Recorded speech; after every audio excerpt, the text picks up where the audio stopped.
अस्सलामुअलैकुम। तो हाजिर हैं हम लोग एक न्यू वीडियो के साथ। तो आज हम स्टार्ट करने जा रहे हैं प्राइस सेक्शन। जो कोई चैनल पे न्यू है चैनल को सब्सक्राइब करना मत भूले, और जो कोई ट्रेडिंग में न्यू है तो वो इंट्रोडक्शन टू ट्रेडिंग की वीडियो लाजमी दे दे, लिंक डिस्क्रिप्शन में मौजूद है। तो हम स्टार्ट करते हैं प्राइस सेक्शन की। प्राइस एक्शन बेसिकली क्या है, इसे हम कहते हैं ये कैंडलस्टिक पैटर्न्स को स्टडी करना है। हम कैंडलस्टिक पैटर्न को स्टडी करके किस तरह ट्रेड कर सकते हैं, किस तरह प्रॉफिटेबल हो सकते हैं, आज की हम वीडियो में इसको पढ़ेंगे। ये हमारी सीरीज जो है वो थोड़ी लंबी हो सकती है, लेकिन आपने घबराना नहीं है क्योंकि इसमें आपको बेसिक से लेकर एडवांस तक सब सिखाया जाएगा। तो हम चलते हैं, वीडियो को स्टार्ट करते हैं। फर्स्ट ऑफ ऑल हमारा टॉपिक है शेप्स ऑफ कैंडल, कि बेसिकली कैंडल की शेप्स क्या होती हैं, कैंडल किस तरह की होती है। तो आप देखें कि ये मार्केट, अगर ये हमारे पास एक सेल की कैंडल है यानी कि रेड कैंडल है, तो आप ये देखें, ये यहाँ से वो ओपन हो रही है, ये उसकी ओपनिंग प्राइस है। अगर आप एज्यूम करें उसकी ओपनिंग प्राइस थी $10, तो मार्केट ने एक हाई लगाया, मार्केट गई $12 के ऊपर, लेकिन वो वहां पर अपनी प्राइसेस को सस्टेन नहीं कर पाई, मेंटेन नहीं कर पाई। वो वहां से नीचे आती है दोबारा। तो ये जो चीज वो छोड़ जाती है ऊपर, इसे हम कहते हैं विक। ये हमारे पास होती है विक। इसको समझना इसी इसी की सारी गेम है। अगर आगे जाके फर्दर हम इनके कॉन्सेप्ट्स पढ़ेंगे, जो कोई अगर इनको समझ गया है, पैटर्न्स को समझ गया है, वो समझ लो ट्रेडिंग में कामयाब है। तो ये हमारे पास जो दूसरी चीज आती है, ये आती है हमारे पास, ये होती है कैंडल की बॉडी। ये कैंडल की बॉडी आ जाती है। तो अगर आप देखो, तो यहाँ पर कैंडल अपनी प्राइसेस को मेंटेन नहीं कर पाई, वो वापस आती है। अच्छा, वो यहाँ पर अब क्लोज भी नहीं करती अभी, वो यहाँ पर क्लोज भी नहीं करती, वो यहाँ से नीचे चली जाती है यहाँ पे। तो यहाँ पे उसकी प्राइस चली जाती है ऑलमोस्ट $6 के ऊपर।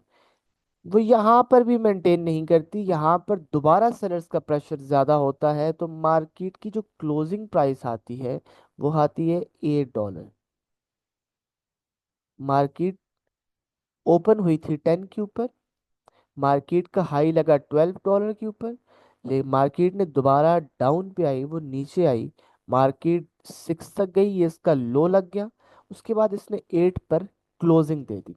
ठीक है, ये होती है मार्केट, कहाँ से कैंडल को ओपन होती है रेड, कहाँ पर क्लोज होती है, ये आपने चीज देखनी है। इसी का इन्वर्स होगा हमारे पास बाय की कैंडल के अंदर। बाय की कैंडल नीचे से ओपन होती है, ठीक है, यहाँ पर इसकी प्राइस थी $10, लो पे वो आती है, यहाँ पर वो आती है $8 के ऊपर, यहाँ पर बायर्स का प्रेशर ज्यादा होता है, मार्क दोबारा कैंडल जो है वो दोबारा ऊपर जाती है और एक हाई लगाती है अपने कैंडल का। वो हाई लगाती है, वो एज्यूम करें आप $14 के ऊपर, तो वो उसको मेंटेन नहीं कर पाती, दोबारा सेलर्स का प्रेशर आता है, और वो जो क्लोजिंग देती है अपनी, वो देती है $12 के ऊपर। अगर यहाँ से किसी को कोई चीज़ समझ नहीं आई तो वो कमेंट कर सकते हैं, हम उससे दोबारा नेक्स्ट वीडियो में इसको समझा दिया जाएगा। आप देखें, बिल्कुल बेसिक सी चीज़ है कि कैंडल की ओपनिंग क्या होती है, हमने बेसिकली जो पढ़ा है अभी, और कैंडल की क्लोजिंग क्या होती है, हमने जस्ट अभी इन्हीं चीज़ों को डिस्कस किया है। आगे चलते हैं, कि आगे हम देखते हैं कि कैंडल हमारे पास मार्केट की कौन कौन सी टाइप्स अवेलेबल हैं। फर्स्ट ऑफ ऑल आपके पास आती है बुलिश ट्रेंड। बुलिश ट्रेंड ये कि जिसमें मार्केट ऊपर जा रही है, सादा लफ्जों में कहें तो मार्केट यूं कर रही है। ये आपके पास एक बुलिश ट्रेंड आता है। अगेन दूसरी चीज आपके पास आती है बेयरिश ट्रेंड। बेयरिश ट्रेंड में क्या होता है, मार्केट अपने नीचे आ रही होती है, अगर मजमूई तौर पे देखा जाए तो मार्केट नीचे आ रही है। तीसरी चीज आपके पास आती है रेंज, यानी कि साइडवेज मार्केट। इसमें क्या होता है कि एक मखसूस रेंज के अंदर मार्केट ऊपर नीचे हो रही होती है। अगर आप उसे मार्क करो तो आप उसे कह सकते हो यार कि ये फलां पॉइंट से लेके फलां पॉइंट्स के दरमियान मूव कर रही है। ऊपर नीचे तो ऑब्वियसली वो होती है, लेकिन एक मखसूस रेंज के अंदर होती है। तो हम इसे कहते हैं कि ये हमारे पास रेंज मार्केट है। और अगर आप देखा जाए तो मार्केट मोस्टली रेंज ही करती है। अगर वो ट्रेंड के साथ चल रही है देन तो, अगर आप ट्रेडिंग में आते हो और मार्केट ट्रेंड के साथ मूव करती है, तो आपका ऑब्वियसली कॉन्फिडेंस लेवल बढ़ जाता है। क्योंकि ट्रेंडिंग मार्केट के अंदर ट्रेड करना बहुत आसान है एज कंपेयर टू आपकी रेंज मार्केट के अंदर। तो रेंज मार्केट को आपने, बेसिकली मार्केट जो रहती है वो ज्यादातर साइडवेज या रेंज में ही रहती है। ठीक है। तो रेंज के अंदर आपके एसएलएट होने के चांसेस ज्यादा होते हैं, क्योंकि मार्केट कभी भी इनकी लिक्विडिटी लेके, लाइक दैट, ये लिक्विडिटी वाले कॉन्सेप्ट, ये सब चीज़ें मैं आगे जाके आपको फर्दर पढ़ाऊंगा।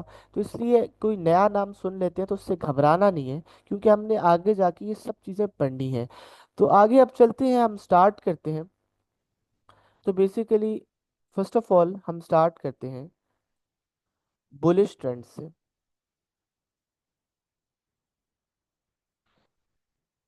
कि बेसिकली बुलिश ट्रेंड क्या होता है।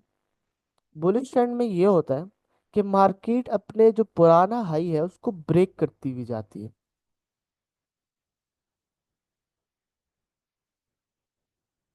ये इतनी सिंपल मार्केट की, अब सिंपल अल्फाज में समझाया जाए, हम बेसिक स्ट्रक्चर आगे जाके पढ़ेंगे, सब कुछ देखेंगे। तो इसमें आपने जो मेन चीजें याद रखनी है ना, वो ये है कि ये मार्केट ने एक लो लगाया था, ये मार्केट का एक लो था, ये उसने हाई लगाया था एक। अब हमें पता कैसे चलेगा कि यार ये मार्केट बुलिश ट्रेंड के अंदर है। सबसे पहली आइडेंटिफिकेशन है कि मार्केट अपने हाईज को ब्रेक करती हुई जाएगी। जब भी मार्केट अपने हाईज को ब्रेक करेगी तो ऑब्वियसली आपने समझ जाना है कि मार्केट एक बुलिश ट्रेंड के अंदर है। अब इसके अंदर कुछ लोग क्वेश्चंस करते हैं कि एक्सटर्नल ब्रेकआउट, एक्सटर्नल आपका स्ट्रक्चर क्या होता है और इंटरनल स्ट्रक्चर क्या होता है। तो इसकी एग्जांपल आप ये ले लें कि अगर कोई लड़की हमारी वीडियो देख रही है तो वो ज़्यादा रिलेट कर सकती है कि आप मेकअप करते हो, तो वो आपका एक्सटर्नल स्ट्रक्चर है। और अगर आप मुंह धोकर आ जाते हो तो वो आपका इंटरनल स्ट्रक्चर है।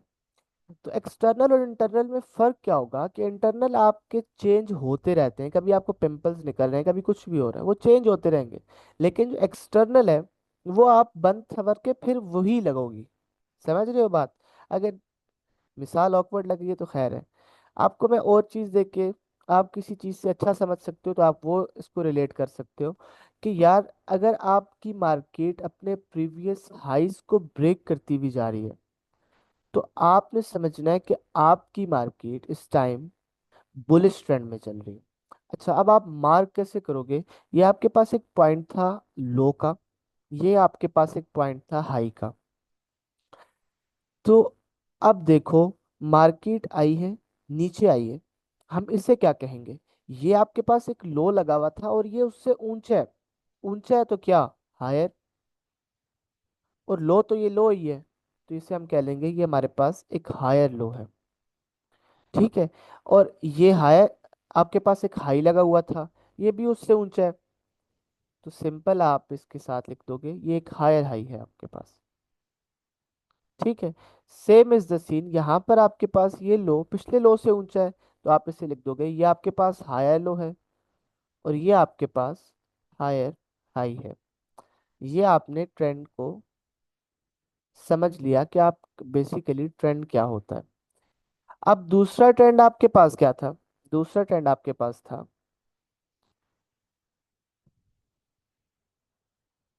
Bearish trend. इसमें क्या होता है।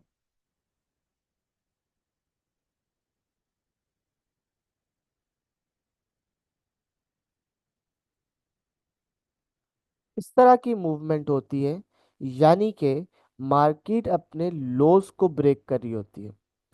अब आप इसमें देखो, ये आप लगाते हो, आपके पास ये एक ऊंचा पॉइंट है, आप इसे कह देते हो ये हमारे पास एक हाई है, ये लो है। अब आप देखो ये उस हाई से ये वाला पॉइंट नीचे है, तो आप इसे कह दोगे ये आपके पास एक लो, और हाई पीछे हाई तो लगा हुआ है, तो आप इसे लिख दोगे ये हमारे पास लोअर हाई है। और ये वाला पॉइंट आपके पास क्या है, इस लो से नीचे है, सिंपल आप इसे लिख दोगे, ये हमारे पास एक लोअर लो है। सेम इज द सीन 22 से दोबारा होगा, ये आपके पास एक लोअर हाई है और ये आपके पास एक लोअर लो है। यहाँ तक अगर किसी का क्वेश्चन हो तो वो कमेंट में पूछ सकता है, उससे ज़रूर रिस्पॉन्स किया जाएगा। अब आप देखो कि यहाँ पर आप आगे चल रहे हो, आप देखो कि आपने हायर हाइज भी मार्क करना सीख लिए और लोअर लोज भी मार्क करना सीख लिए। अब आप एक चीज़ देखो कि अगर आपके पास बुलिश ट्रेंड है तो एच का आना कंपलसरी है, और अगर आपके पास एक बेरिश ट्रेंड है तो एल का आना कंपलसरी है। कुछ लोग कंफ्यूज होते हैं लोअर हाई के अंदर और हायर लो के अंदर, इनमें कंफ्यूज होने वाली कोई चीज़ नहीं। अगर आप देखो तो लोअर हाई कब बनता है, जब बियरिश ट्रेंड होगा, यानी कि आपने ये समझना है कि हायर लो और लोअर हाई किस तरह आपने डिफरेंशिएट इनमें किस तरह करना है। कि अगर बियरिश ट्रेंड होगा तो एल पहले आ जाएगा, और अगर बुलिश ट्रेंड है तो एच पहले आ जाएगा, सिंपल सी बात है। आप इसको अपनी आसानी के लिए इनको हायर लो या लोअर हाई आप इन टर्म्स में मत भी पढ़ो, आप सिंपल लो और सिंपल हाई भी कह सकते हो अपनी आसानी के लिए। ये तो आपके बनाए हुए नाम है, आप जो मर्जी है दे दो। ठीक है, हम आगे चलते हैं। अब इनको देखते हैं कि यार अब आपके पास इसकी कंफर्मेशन कैसे होगी, कि आप लिखोगे कैसे। ये आपके पास एक लो था, ये हाई था। मार्केट इतनी आइडियल सिचुएशन में तो मूव ही नहीं करती यार, कि आपको देख रहे होगे कि चार्ट जो होता है वो ऐसे तो कभी भी मूव नहीं कर रहा होता। चार्ट तो हमेशा उल्टी सीधी डायरेक्शंस में मूव करता है भाई। चार्ट ऐसे कब मूव करता है?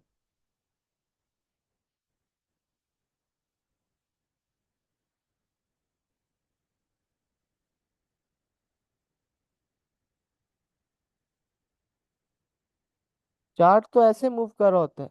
अब इसके अंदर हम क्या करेंगे, अब इसके अंदर आइडेंटिफिकेशन कैसे की जाएगी भाई। ये आपके पास एक लो लगा था, ये मार्केट ने एक हाई लगाया, सही है। अब आप देखो यार, अगर आप इसको लोअर हाई लिख देते हो, हायर लो सॉरी, अगर आप इसे हायर लो लिख देते हो तो आप कैसे आइडेंटिफाई कर पाओगे। देखो ये तो पिछला लो लगा हुआ था, ये तो इस मूव में जाके ब्रेक हुआ, आप क्या, ये तो फिर आपका हायर हाई भी नहीं है। क्यों नहीं है? हायर हाई कब होगा, जब मार्केट अपना पिछला हाई ब्रेक करेगी। तो ये तो आपका हायर हाई लगा ही नहीं है, तो आप किस तरह आइडेंटिफाई करोगे कि यार कि ये आपके पास एक हायर लो था। आप इसे इस तरह करोगे कि आपने इसको नहीं मार्क करना पहले, पहले आप हमेशा हायर हाइज को मार्क करोगे। बियरिश ट्रेंड के अंदर अब आप एक चीज आप अपने जेन में बिठा लो कि आपने बियरिश ट्रेंड में लोअर लोज मार्क करने हैं, और बुलिश ट्रेंड के अंदर आपने हायर हाइज को मार्क करना है। आपने कभी भी लोअर हाई हायर लो, इसमें तो आप वैसे ही कंफ्यूज हो जाओगे, आपने तो ये मार्क ही नहीं करने। आपने क्या मार्क करना है, आपने हायर हाइज और लोअर लोज। अब आप देखो, तो ये आपके पास आपने मार्क नहीं किया, अब आप कब मार्क करोगे, जब मार्केट अपना हाई ब्रेक करेगी। अब इसने ब्रेक कर दिया, आप कहोगे कि यार हम अब इसको रेस कर देते हैं। अब आप इसमें खुद आइडेंटिफाई करो कि सबसे डीप पॉइंट कौन सा है, और इस पॉइंट से ऊंचा होना चाहिए और सबसे डीप होना चाहिए। तो आप कहोगे कि ये वाला पॉइंट जो है वो सबसे डीप भी है, और इस अपने पुराने प्रीवियस लो से वो ऊंचा भी है। तो ये आपका जो पॉइंट होगा, इसे आप कंफर्म हायर लो कह सकते हो। कंफर्म हायर लो आप इसे कह सकते हो। सेम इज द सीन आपका बेयरिश ट्रेंड में भी होगा, कि जब तक मार्केट अपना लोअर लोज ब्रेक नहीं करती, मार्केट अगर अपने लोअर लोज ब्रेक नहीं कर रही तो आपने तब तक कंफर्म उसको नहीं करना। अब आप देखो, इसके अंदर अगर जब तक ये लो ब्रेक नहीं ना होगा, अगर इस पॉइंट पे देखो, ये आपके पास लोअर हाई तो लग जाएगा, लेकिन उसके बाद अगर आप पहले लिख देते हो, इस सिचुएशन में अगर आप पहले में लिखते हो तो आप फेल कर जाओगे। इस सिचुएशन में आप पास कर जाओगे, लेकिन ये कोई अक्लमंदी वाला फैसला नहीं है कि पहले ही आप एक लो को लोअर हाई या हायर लो लिख दो। आप अपना असूल बनाओ कि आपका जब तक हाई ब्रेक नहीं होता या जब तक लो ब्रेक नहीं होता, तब तक आपने अपने हायर लोज या लोअर हाइज को कंफर्म नहीं करना। ठीक है, तो यहाँ पर आप देखो, आप ये आपके पास लग जाएगा एक लोअर हाई, और ये आपके पास एक लग जाएगा लोअर लो। तो होप सो आपको वीडियो पसंद आई होगी। अगर डिटेल्ड वीडियो चाहते हो तो तब भी कमेंट करें, क्योंकि असल में हर चीज़ को बेसिक से लेकर एडवांस तक समझाना है। तो थोड़ा टाइम टेकिंग तो ये चीज़ होगी। सीरीज बनाएंगे हम लोग, जितने पार्ट्स इसके जाते हैं खैर है, लेकिन आपको ए टू जी हर एक चीज़ समझ आएगी। किसी का कोई क्वेश्चन हो तो वो कमेंट में पूछ सकता है। Thank you for joining us, have a nice day, अल्लाह हाफिज़।